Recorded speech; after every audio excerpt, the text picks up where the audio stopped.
Welcome to Below the Line, where we talk about working in Hollywood from the crew perspective.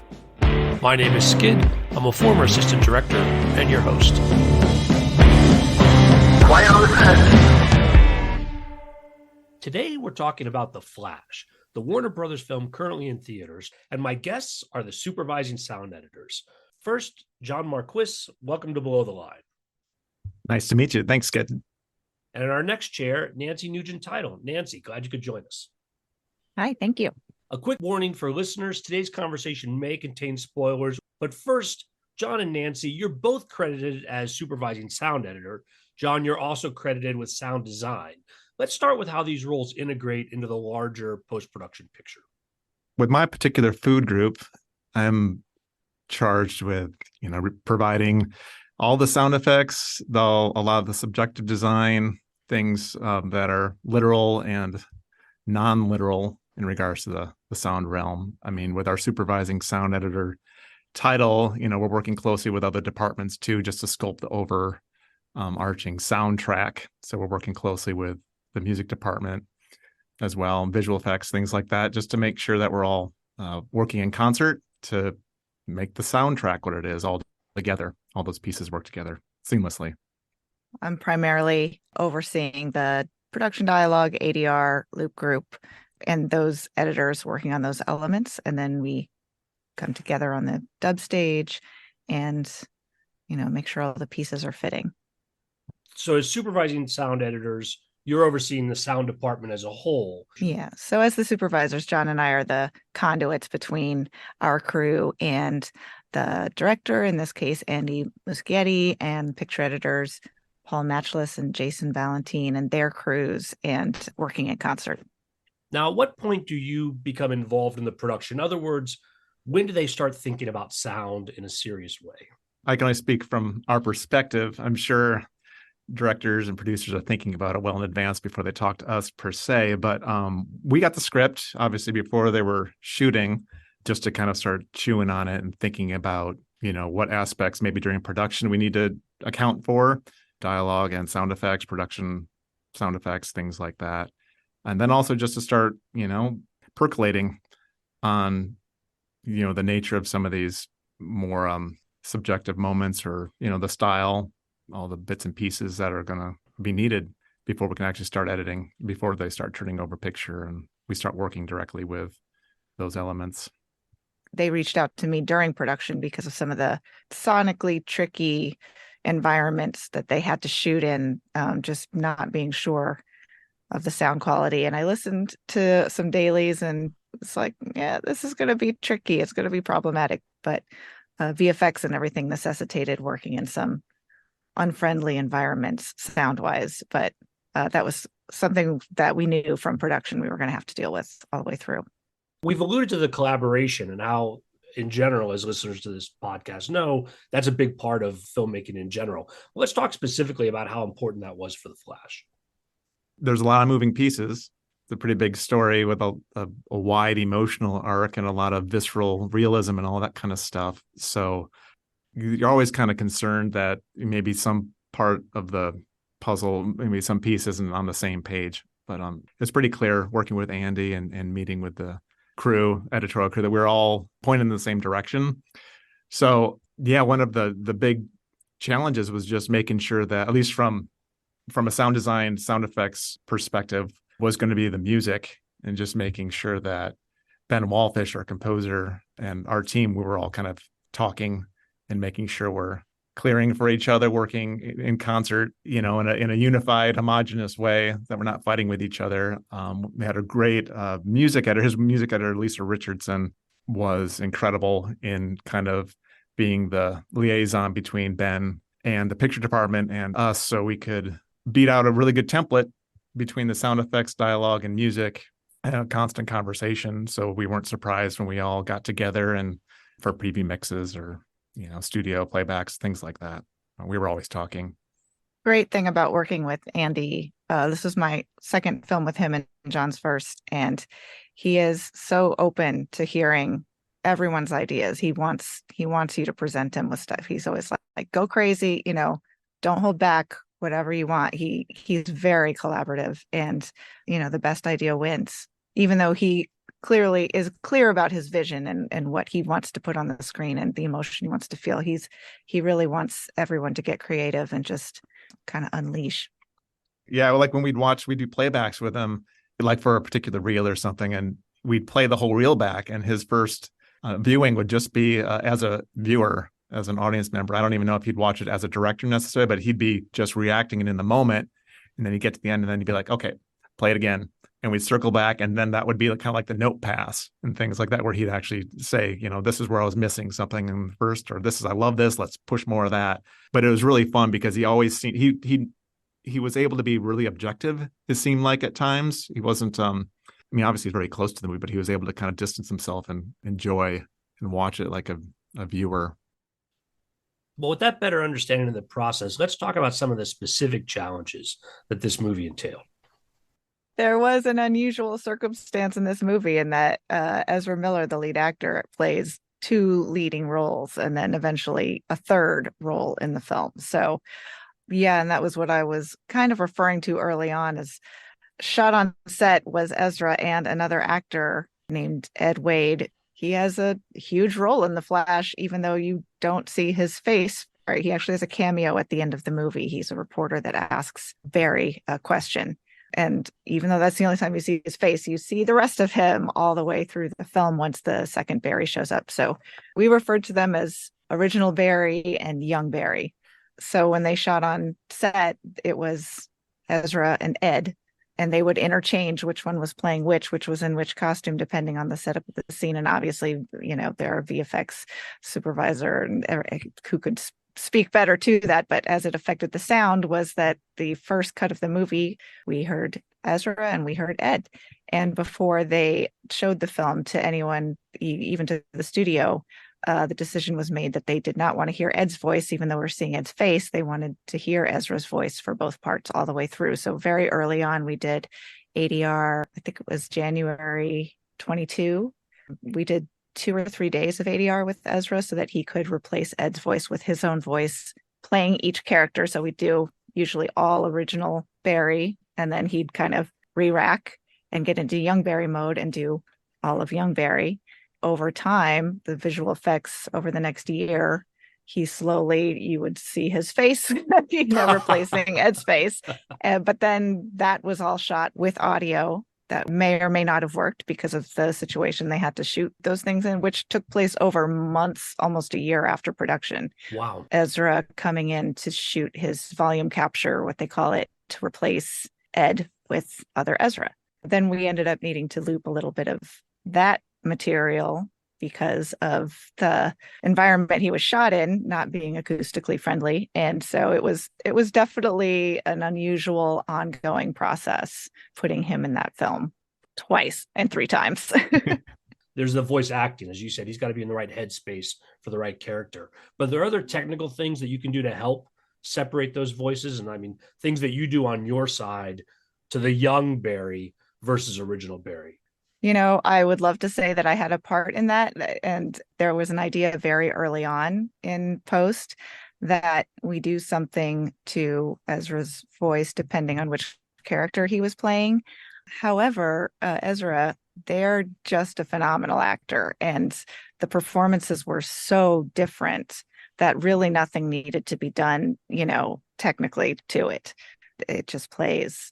And I don't think there's ever a point where someone confuses original Barry with young Barry with Dark Flash or vice versa. They're just a really great actor. And so it was all in the performance. Also, just a little side note, the script and the original shooting, right, was a lot more complicated. Like, when we get into the chronable sequence at the very end, there were more than 2 Barrys. We were gotten to 4, 6. There was just like a blossoming of timelines converging. And so Barry was interacting with like 3 or 4 Barry more from himself. 5 minutes ago. Yeah, Barry from 10 minutes ago. It was amazing. But if you weren't paying attention, you were lost. You were just like, it's like, goodness gracious. It was great. It was really fun. It was a really neat idea, but I could easily see, I'm just like, man, audience really going to have to hold on tight if they're going to be able to stick with 4 different Barrys at the same time. So it was great on paper, but it ended up being just a little too convoluted in the actual practice. Exactly. And when you layer in the visual effects and sort of the editing, which again is capturing that same sort of frantic energy, yeah, I think any more berries might have blown my mind. One too many berries. But then from the sound perspective, so you have that large bowl sequence at the end. What additional sound are you bringing in? In other words, all this other work you've done, John, leading up to it. Talk to me more about the specifics of that. Yeah, well, we had an amazing crew from the beginning. Brandon Jones was one of the lead sound designers on this, with Tobias Papa and Tim Walston helping round out all the sound design. Randy Torres and Greg Tenbosch, solid, got us through the first, I don't know how many temps, but it wouldn't have been possible to do something of this scope and magnitude without having a really good crew. At least I'm speaking from the sound effects side of things there. It's one of these things that, in the script, you saw the spectacle, the big moments, but the things that were so compelling about the movie, about the script, was the emotional story. So we knew that there was going to be these big moments, but the concern was always going to be, just not wanting to overshadow and have people tune out and somehow lose the emotional thread of what the real movie was about.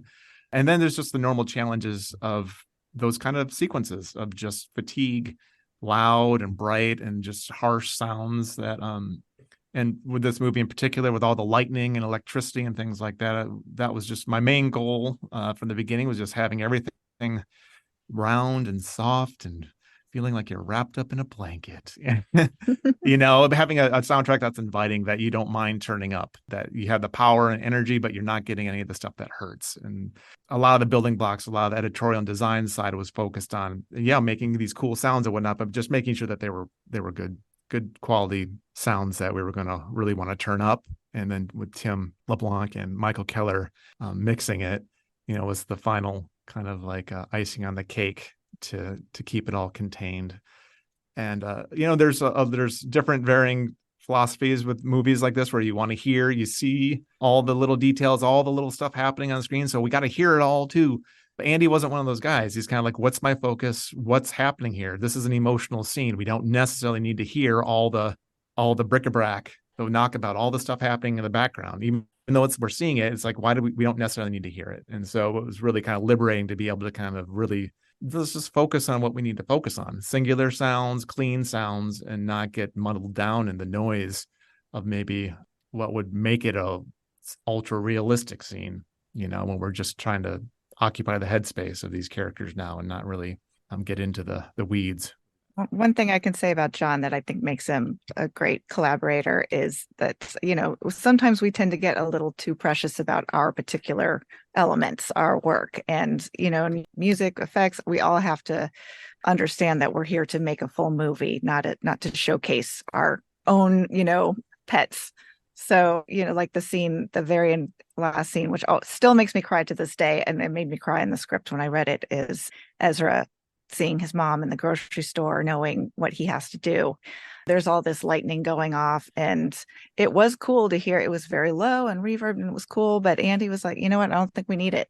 Take it out. Let's hear the song. Let's just be with Barry at this moment with his mother. And it was the right call, and we have to be open. Same thing for Ben with his music. Sometimes people forget that it's a movie and it's about the sound effects. It's about, a particular line and dialogue. It's about the music, blah, blah, blah. And it was really cool because we all kind of felt safe. We all felt that there was no competition. It was really, we really all felt like we were working towards this. Yeah, no egos involved. Yeah. And so Ben was just as adamant about exploring, and let's just lean into sound effects here. Let's cut the music here. Or, it was a really safe, fun environment to experiment and play with all the different ways the film could go. Yeah. So we were all at the end really super happy, I think, with the soundtrack. Mm-hmm. In talking about some of the major set pieces, is there a difference in how your work comes together in, for example, the scenes where the Flash is running very fast? In other words, so a lot of things are frozen. And John, you reminded me of that when you said, oh, we're going to leave out certain sounds, that it would sort of lean to that, versus like the large battle scenes that are taking place with Batman and Supergirl and both Flashes running around, a different sort of energy around the scene itself. How do you approach them differently from a sound perspective? The luxury we had with this one was the innate contrast in all these moments. The two Barrys. There's the realism of real time versus the subjective nature of the Speed Force, all this. We had some really great built-in contrasts that could accentuate and work with the soundtrack to begin with. So, the realism, we were very focused on making it tactile, immediate, making sure that the electricity felt like that kind of bristling feeling you get when unscrewing a light bulb and you get a little zap or something, And then also segueing into the subjective stuff, which was, I wanted to kind of, again, circle back to like just kind of having a more of a vibe, feelings of softer sounds, more rounded off, focusing more on this kind of like pillowy low end kinds of things that were a direct contrast then to the realism side. That was kind of the edict. It didn't necessarily come from Andy in that way, but in kind of conversations with him about just the feelings he was going for and the direction things were taking, it was obvious that was kind of where I was feeling it needed to go. And so when I was presenting ideas, that was where I went. Stepping back from these larger set pieces where the sound editing work is more obvious, are there examples of other scenes where maybe it was smaller yet equally challenging, but not as noticeable because it was less or smaller than a listener might expect? The first thing that comes to mind, just thinking of sometimes the absence of sound is as effective as the presence of sound. And John can speak to this, it's really a design moment, but the Flash's first entry into the Speed Force is sonically one of my favorite moments in the movie, where there's an explosion. There was score written through this section and we took it out and just heard singular footsteps in that Speed Force. And then we go to complete silence for just a moment. And then boom, he's in the chronable, score comes back, effects come back. It's a huge moment and it's made huger by the absence of sound, leading up to it. So the way that was crafted, and that all happened on the stage, with all of us together, departments together, experimenting, trying different things. And then when Ben Wallfish, the composer, came back, he was like, love it. Love that you took that piece out. It totally works for the film. It's another one of those examples of just everyone being collaborative and doing what's best for the movie. That's just a moment that I think worked great and I loved it. Piggybacking on that too, I mean, it's one of those moments too where you feel like Barry goes into his, he breaks through whatever it is he's breaking through the space time, and he's in this little nether region before he goes into the Chrono Bowl. You've got all this amazing visual kind of time travel visual thing going on, and your natural instinct is to kind of like, oh, we need whooshes and we need like bass drops and we need all kinds of really cool sound design. But the thing to me that always anchors me into a scene is usually a character. It's usually like their vocal reactions. It's something that they're emoting to that I can connect with. And like Barry had this like his own individual kind of like human kind of reaction as this is happening. I was like, that's what we got to use in that moment to like, that's our singularity. It's right when his whole face kind of spaghettifies and stretches, but he's got this great moment where he's carrying this singular sound. Everything focuses in on this vocal element. And that scream is his reaction to reliving like the worst day of his life and seeing his mom die. And that's the heart of the scene. A sillier maybe moment was when young Barry, this is after original Barry gets his powers back, and they're in the Batcave, and young Barry starts assembling his own Flash suit. We get to the end of it, this moment, and it just cuts to just sound of him sawing through on the on the bat. The cowl, the ears, and it was a very practical sounding thing, and it worked, but we were all just kind of like, it's just missing. It's missing something, and I was like, it needs that just a minute, and I knew exactly it needs the what squeak. Sound in me. I had it needs a squeak. I was like, and I went and I had this plastic tub that I had like been rubbing my finger on, and I recorded these squealy noises. We prepped it and I put it in, and it was like that little silly little thing that you don't think matters, but that just makes that moment. And like every time we'd hear that, it's like Michael Keller, the effects mixer, would just bust out laughing. No matter how many times that scene would come up, he'd always laugh at it. What about other favorite scenes that we haven't already mentioned? I have a couple. One is definitely not a big sound scene, but when young Barry and original Barry go back to young Barry's apartment to try to come up with a plan and meet young Barry's roommates, and the music that's playing, and him realizing he's in an alternative universe where Kevin Bacon is in Top Gun and Marty McFly is Eric Stoltz. That scene is hilarious to me with the music and how it was cut. I think Paul Matchlis cut that scene and it's so funny. And I think it never changed. And Andy, in fact, at one point said, I don't know. And this was months into the process. He said, I'm thinking of maybe asking him to do some different music. And we were like, no, the scene is so great as it is. Don't change it. He said, okay, I won't change Yeah, it. that character's what he's basically playing the music for the scene on the keyboards, like the sourced music, which was so funny and so good. And we all just couldn't believe it. It's like, no, you can't change that. Don't break it. So good. My other favorite is the kitchen at Wayne Manor, the introduction of the different Batman. I love the music. I love the way the effects are timed to the music and the action is timed to the music. And of course, the reveal of Michael Keaton, who doesn't love that. Yeah, that was amazing. One of my other little sound nerdery moments that I loved was when young Barry gets his powers for the first time and he stands up and he realizes powers, I have powers, and then all of a sudden, he rips through his apartment, and then he stops and he's jumping on the bed laughing with that obnoxious teenager laugh. The laugh was funny unto itself, and then he blasts off and spins around the room again. And I was like, there's just one little thing that's, I think, missing. And I was like, we took his laugh and we continued it as he spun around the room and just kind of like pitched it up and had it speed up with all the lightning and all the whooshes around. So young Barry's laughing like a fool as he goes around the room, which had never been in the movie. And we ended up, after all the attempts and all the stuff, we had never explored that option. And finally, like on the final stage, we're like, oh, Eureka. And so that was one of my favorite moments too. And we ended up using that a couple times, right? I don't even know that it's very discernible to the audience, but yeah, I think we used it in the Batcave, maybe. Maybe. I don't know if it's just a nice little flavor of obnoxious young Barry. Yeah, I know. I think the whole opening of the movie is amazing. I remember reading the script and being like, how on earth is, the baby's falling and all this stuff? I'm like, this is crazy. I'm like, wait, like, we'll see how this actually ends up. But I just think it's one of the pacing and the comedy versus action, all this stuff that's happening in that opener is so fun. And every time we'd play it down, I just really I never got tired of it. If I sit down to rewatch the film and I really want to concentrate on the sound, you've mentioned some specific things that I'll definitely notice that might have slipped by the first time. But in general, is there something about the approach you recommend to me, or are there other small things just throughout that I should pay more attention to? Again, if I'm really trying to understand and better appreciate the work you guys have done. Oh, man. I don't know.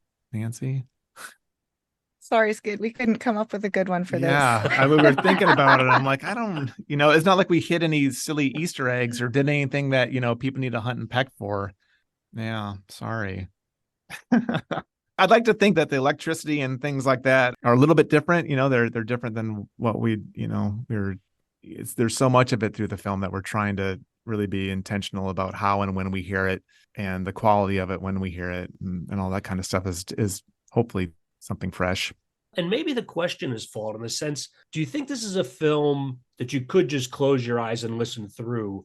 Or is the integration of the sound and the picture and the effects and all of it really the point in the end? Again, obviously that's what the movie's doing, but does the sound stand on its own, or is it just a super integral part of the whole experience?